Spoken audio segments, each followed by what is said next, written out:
So guys, welcome to a new video. This is Sandeep. So আজকে যে বিষয়টা আমি বলবো সেটা হচ্ছে একটা অ্যাপার্টমেন্টে মালয়েশিয়াতে কী কী সুযোগ সুবিধা থেকে থাকে।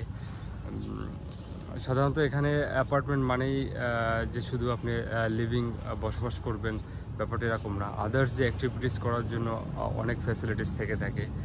সো তার মধ্যে যে পিছনে যেটা দেখছেন একটা সুইমিং পুল, তো এটা ম্যান্ডেটরি যে একটা অ্যাপার্টমেন্টে আপনার সুইমিং পুল থাকতেই হবে। আর এই যে পিছনের ঘরটা এটা হচ্ছে জিম আছে, স্কোয়াশ খেলার প্লেস আছে। সো আর ওখানে চিলড্রেন পার্ক আছে, আমি এটাও আপনাদেরকে দেখাচ্ছি। সো চলুন চিলড্রেন পার্কটা দেখাই। সো এই হচ্ছে অ্যাপার্টমেন্টের ভেতরটা। আমি জাস্ট উপরে থাকি, ওই যে ওই বিল্ডিংটায়, ওই জায়গাটা। সো আর ভেতরটা এরকম গাছগাছালি আছে খুব। আর এই যে পাওয়ার প্ল্যান্ট, প্রত্যেকটা অ্যাপার্টমেন্টের নিজস্ব একটা মানে ইলেকট্রিসিটির গ্রিড টাইপের থাকে এখানে। সো এটা হচ্ছে সেইটা, তেনাগা ন্যাশনাল। আর এই যে আমি যে পার্কের কথা বলছিলাম, মানে প্রত্যেকটা অ্যাপার্টমেন্টে যে বাচ্চাদের জন্য খেলাধুলার জন্য পার্ক থাকে, এটা হচ্ছে সামনে। চলুন দেখাচ্ছি।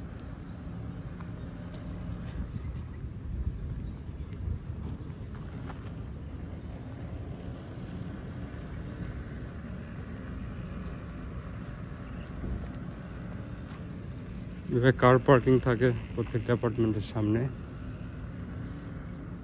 Security guard.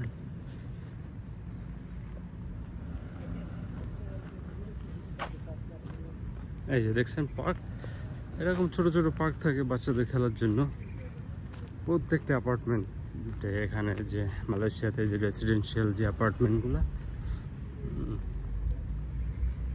আর কন্ডোমিনিয়াম যেগুলো, সেগুলোতে আরও ফ্যাসিলিটিস থাকে। সেখানে ইয়োগা সেন্টার থাকে, আরও জিম তো থাকেই, সুইমিং পুল থাকেই, আরও আদার্স অনেক ফ্যাসিলিটিস থাকে। যেমন এই যে সামনে কন্ডোমিনিয়ামটা, ওটাতে এই ধরনের ফ্যাসিলিটিস আছে। তো চলুন আমি এই পাশ থেকে বেরিয়ে যাই আর সারাউন্ডিংটা আপনাদের আর একটু দেখিয়ে যাই। দেখাতে দেখাতে চলি।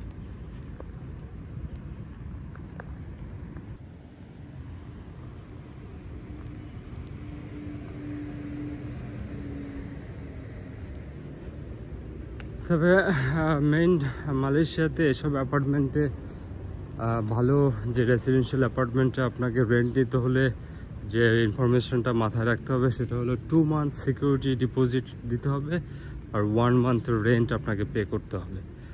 সো সাপোজ ভাড়া যদি 1000 হয়, সো তাহলে আপনাকে 3000 মোর, ইউটিলিটিস বিল সহ 3000 মোর আপনাকে সেভিংস থাকতে হবে। তারপর আপনি একটা অ্যাপার্টমেন্ট ভাড়া নিতে পারবেন।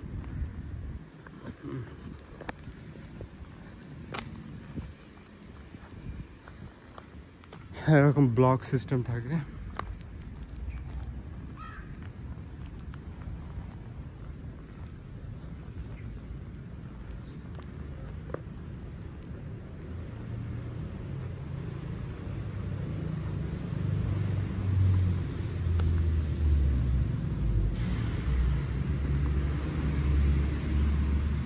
খুবই নিরিবিলি পরিবেশ, কারণ এখানে সামনে হচ্ছে, সো পরিবেশ খুবই নিরিবিলি।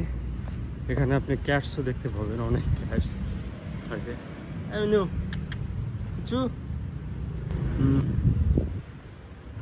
হচ্ছে সিকিউরিটি গার্ডের ঘর হচ্ছে ওই যে ওটা, ওখানে আপনাকে কেউ ঢুকতে বা বেরোতে গেলে সিকিউরিটির কাছ থেকে পারমিশন নিয়ে ঢুকতে হবে আর কি।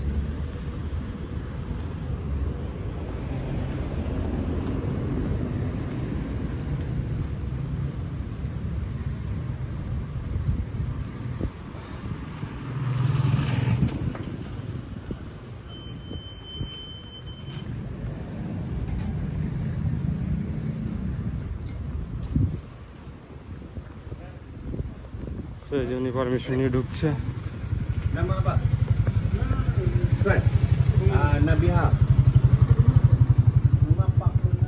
এরকম করে সিকিউরিটি থাকে, সিকিউরিটি ঘর প্রত্যেকটা অ্যাপার্টমেন্টের সামনে। এটা হচ্ছে আমি যেখানে থাকি তার আশপাশটা।